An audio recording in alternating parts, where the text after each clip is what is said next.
Si je ne devais choisir qu'un seul produit pour investir en bourse pour le reste de ma vie, je choisirais un ETF World. C'est sans aucun doute le produit d'investissement qui présente le triptyque performance, diversification et simplicité le plus intéressant.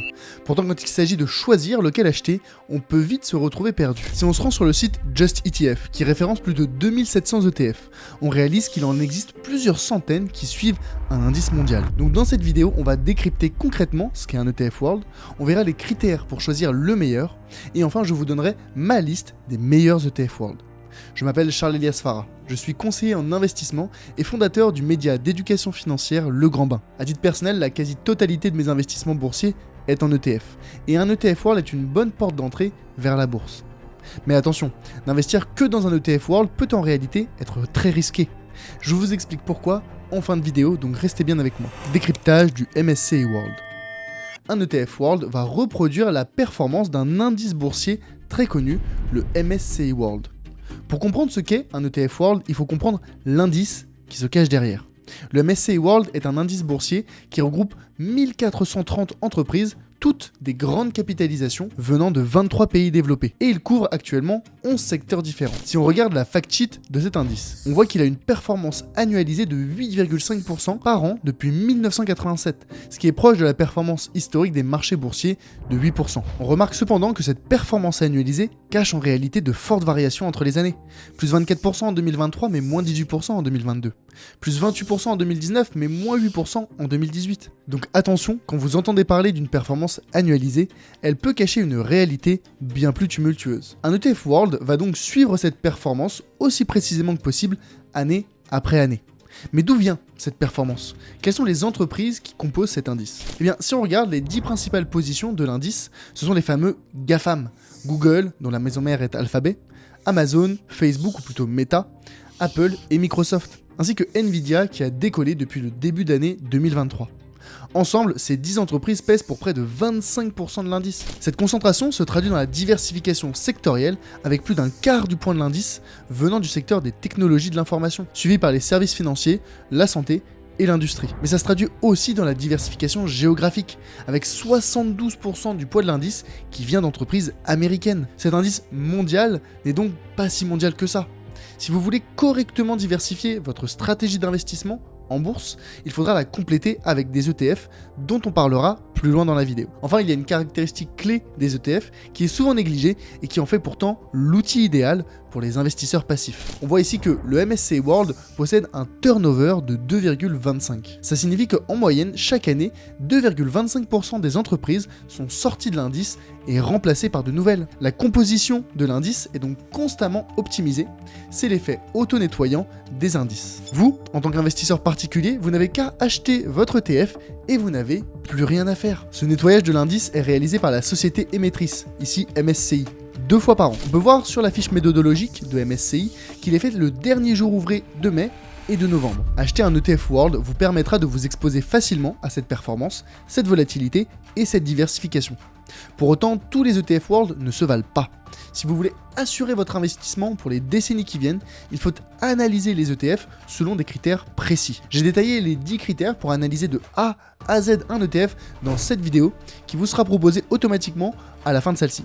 Donc restez avec moi encore un instant. Ici, on va se concentrer sur 3 critères clés pour vous permettre de choisir le meilleur ETF World. Et juste après, je vous proposerai ma sélection des meilleurs ETF World. Quels critères pour choisir un ETF World? Il existe 3 critères clés pour choisir votre ETF World. Le premier, c'est évidemment les frais. Je le répète très souvent, mais les frais sont une performance négative avec une probabilité de 100%. Réduire les frais permet mécaniquement d'améliorer votre performance nette et doit être une de vos priorités en tant qu'investisseur. De retour sur Just ETF, on peut voir ici que si on trie les ETF World par frais de gestion, ils peuvent varier de 0,10% pour les moins chargés à 0,50% pour les plus chargés. La différence peut paraître anecdotique, mais si on projette un investissement type, par exemple 10 000 €, puis 300 € par mois pendant 30 ans, à 8,5%, qui est la performance historique du MSCI World, avec 0,1% de frais, vous finissez avec un capital de 571 138 €, alors qu'avec 0,4% de frais, vous finissez avec un capital de 536 843 €. Sur le long terme, ces dixièmes de pourcentage de différence représentent près de 35 000 € de manque à gagner. N'oubliez jamais qu'en investissement, chaque optimisation compte. En ce qui concerne les ETF World, les meilleurs, dont je vous parlerai en fin de vidéo, présentent des frais de gestion inférieurs à 0,25%. Malheureusement, se limiter aux frais pour le choix de notre ETF est insuffisant. C'est pourquoi le second critère à analyser, c'est l'encours, c'est-à-dire la quantité d'argent qui est investi dans l'ETF. Un encours important est gage de liquidité, c'est-à-dire la capacité à rapidement vendre et acheter l'ETF. Selon l'enveloppe fiscale, un encours suffisant pour assurer la liquidité est différent. Par exemple, si vous investissez sur un compte titre, un bon encours pour un ETF, c'est habituellement minimum 100 millions d'euros. Et si on retourne sur Just ETF, on voit que les gros ETF World possèdent des encours de plusieurs milliards. Donc pour notre sélection, on va se concentrer sur les ETF à plus d'1 milliard d'euros d'encours. Sur PEA, vu qu'il y a beaucoup moins d'investisseurs, uniquement des investisseurs français, 50 millions d'euros est largement suffisant. D'ailleurs, si on regarde sur Just ETF, tous les ETF éligibles au PEA ont déjà un encours supérieur à 50 millions d'euros. Enfin, le troisième et dernier critère est la politique de gestion des dividendes de l'ETF. Pour rappel, le MSCI World contient 1430 entreprises, dont à peu près la moitié distribuent des dividendes. Si on retourne sur la fact sheet du MSCI World, on peut voir qu'il distribue un dividende moyen de 1,8%. Ça signifie que si vous achetez un ETF World qui coûte par exemple 100 euros, vous recevrez en moyenne chaque année 1,80€ sous forme de dividende. Sauf que la façon dont est traité ce dividende est propre à chaque société émettrice d'ETF. L'ETF peut être capitalisant ou distribuant. Si l'ETF est distribuant, vous recevrez ce dividende sous forme de liquidité, par exemple dans la poche espèce de votre PEA ou de votre compte titre. A l'inverse, si l'ETF est capitalisant, le dividende est automatiquement réinvesti dans l'ETF afin de profiter au maximum des intérêts composés. On va donc privilégier les ETF capitalisants. Si votre objectif est justement de percevoir des dividendes, alors un produit comme le MSCI World n'est pas le plus pertinent. Et vous pourriez vous tourner vers des ETF comme le SPDR S&P US Dividend Aristocrate. Maintenant qu'on a nos critères, voici ma sélection personnelle des meilleurs ETF éligibles au compte titre ordinaire et ceux éligibles au PEA. Quels sont les meilleurs ETF World sur compte titre ? Commençons par le compte titre ordinaire, qui est l'enveloppe universelle pour commencer à investir, que vous soyez résident fiscal français ou non. Si on retourne sur Just ETF et qu'on reprend nos 3 critères de frais, d'encours et de gestion des dividendes, 4 ETF sortent du lot. L'ETF MSCI World d'iShares, celui de Xtrackers, de SPDR ainsi que celui d'Amundi. On exclut les 3 qui sont distribuants, ce qui est disqualifiant sur compte titre ordinaire. Au sujet des sociétés de gestion, iShares est la filiale du géant américain BlackRock, dédié aux ETF. BlackRock, c'est le numéro 1 mondial de la gestion d'actifs, avec plus de 10 000 milliards de dollars d'actifs sous gestion. Derrière, on retrouve l'américain SPDR, qui est une filiale de State Street, qui gère 3 700 milliards de dollars d'encours. Ensuite, se situe le numéro 1 européen, Amundi, avec 1 900 milliards d'euros d'actifs sous gestion. Enfin, derrière, on trouvera Xtrackers, qui est une filiale du gestionnaire d'actifs allemand DWS et qui gère plus de 800 milliards d'euros d'actifs sous gestion. On parle donc ici de sociétés établies et reconnues dont les compétences ne sont plus approuvées. Regardons plus en détail ces ETF. Ils sont bien tous capitalisants, ce qui est fondamental sur compte titre ordinaire. Au niveau de l'encours, celui d'iShares domine largement avec plus de 70 milliards. Derrière, on retrouve celui d'Xtrackers avec 11 milliards, puis SPDR et Amundi avec respectivement 6,8 et 5,3 milliards d'encours. On a donc une légère préférence pour l'ETF d'iShares, même si l'encours des autres ETF n'est absolument pas bloquant. Au niveau des frais, tous ces ETF sont dans un mouchoir de poche, entre 0,12% de frais de gestion pour SPDR et Amundi et 0,20% pour iShares et Xtrackers. De même, si on compare les performances annuelles, on voit que ce n'est jamais le même ETF qui surperforme année après année. En 2020, c'était Xtrackers. En 2021, iShares. En 2022, c'était SPDR.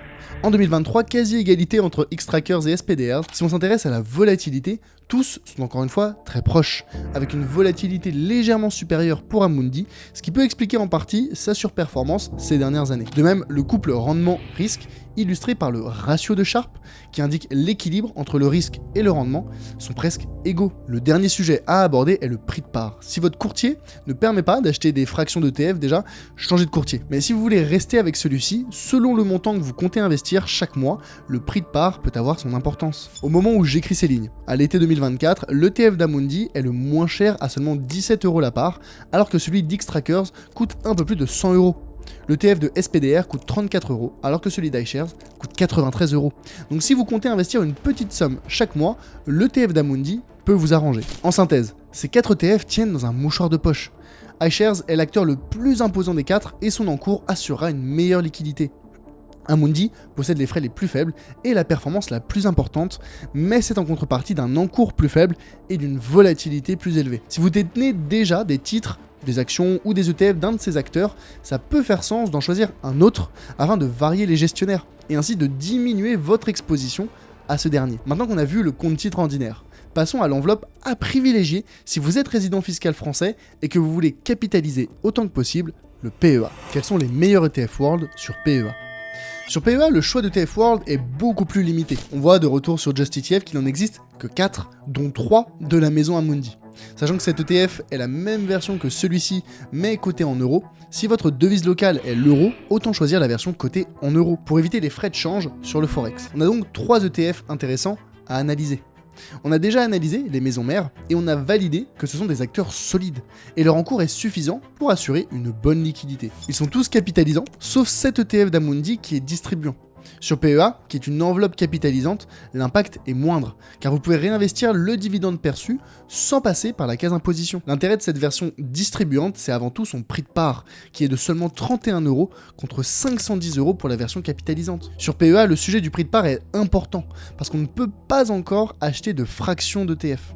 Donc si vous comptez investir moins de 500 € par mois dans cette ETF World, la version capitalisante d'Amundi n'est pas adaptée. Surtout que les deux versions ont des frais égaux de 0,38%. Pendant plusieurs années, la version distribuante et capitalisante de l'ETF d'Amundi étaient les seules alternatives disponibles sur PEA. Mais depuis mars 2024, l'ETF d'iShares a rebattu les cartes, grâce à sa version capitalisante de l'ETF World éligible au PEA, avec des frais de 0,25%, plus faibles que les deux versions d'Amundi, toutes deux à 0,38%, et un prix de part à seulement 5 €, donc adapté aux plus petites bourses. L'ETF d'iShares est très jeune, c'est pourquoi son encours est plus faible que ses concurrents, mais il augmente très rapidement, et il se situe déjà au-dessus des 100 millions d'euros, ce qui assure déjà une bonne liquidité. À ce niveau, la version capitalisante d'Amundi est clairement au-dessus, avec plus de 3,7 milliards d'encours. On a malheureusement encore trop peu de recul sur la performance de cet ETF pour le comparer à ceux d'Amundi. Mais sachant que c'est BlackRock qui se cache derrière, il n'y a pas de raison pour que cet ETF soit mal géré ou qu'il délivre une performance bien inférieure à celle de ses concurrents. C'est pourquoi je pense sincèrement que l'ETF World d'iShares a les caractéristiques pour devenir le nouveau standard du marché des ETF World éligibles au PEA. Quels sont les meilleurs ETF World sur Assurance Vie ?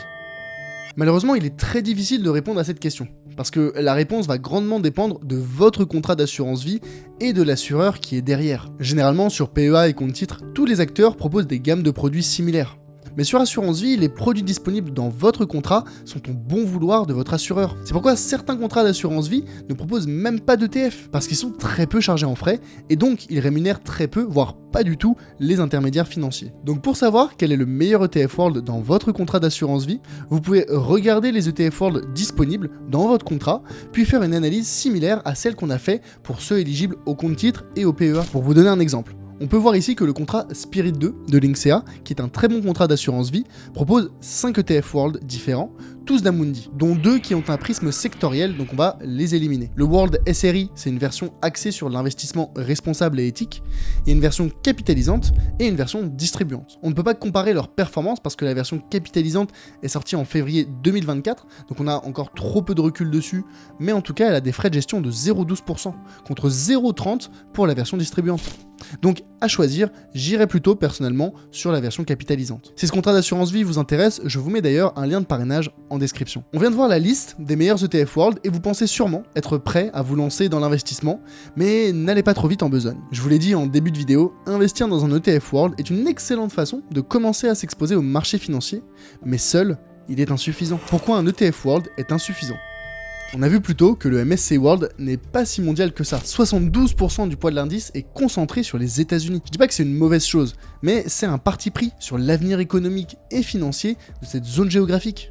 Si demain les États-Unis venaient à connaître une crise, pour des raisons économiques, politiques ou sociales, c'est l'ensemble de votre portefeuille boursier qui s'en verrait très fortement impacté. De même, le MSCI World ne vous expose pas aux marchés émergents, qui sont pourtant historiquement plus performants que les pays développés, même si ça n'a pas été le cas ces dernières années. Exclure ces marchés émergents de votre portefeuille, c'est vous priver d'une potentielle croissance importante à l'avenir. Enfin, le MSCI World n'inclut pas non plus les petites capitalisations, qui sont également historiquement plus performantes en contrepartie d'une volatilité plus élevée. C'est pourquoi je vous propose deux alternatives afin de compléter ou de carrément remplacer un simple ETF World et ainsi renforcer la solidité de votre stratégie d'investissement. La première option est simplement de venir compléter votre ETF World avec un ETF Emerging Market qui vous exposera ainsi aux moyennes et grandes capitalisations des marchés émergents.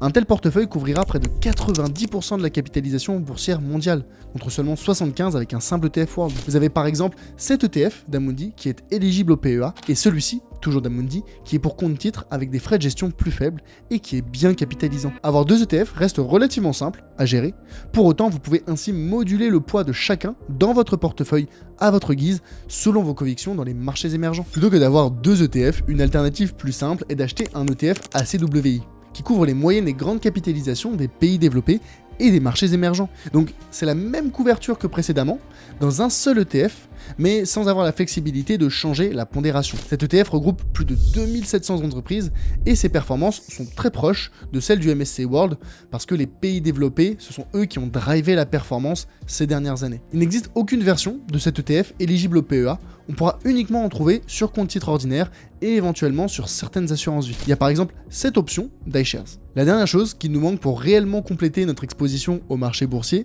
c'est une exposition aux petites capitalisations. Pour ça, comme tout à l'heure, on peut ajouter à notre portefeuille World plus Emerging un ETF ACWI Small Caps pour s'exposer aux petites capitalisations des pays développés et des marchés émergents. Ce type d'ETF n'est absolument pas éligible au PEA, on n'en trouvera que sur compte titre. Avec cet ETF, notre portefeuille couvrira 99% des marchés boursiers mondiaux. Le 1% restant, ce sont les marchés dits frontières, qui sont des pays peu ou pas connectés aux marchés boursiers traditionnels, comme le Vietnam, la Roumanie ou le Maroc. Enfin, si on veut faire encore plus simple, on peut choisir un seul ETF qui regroupe absolument tout.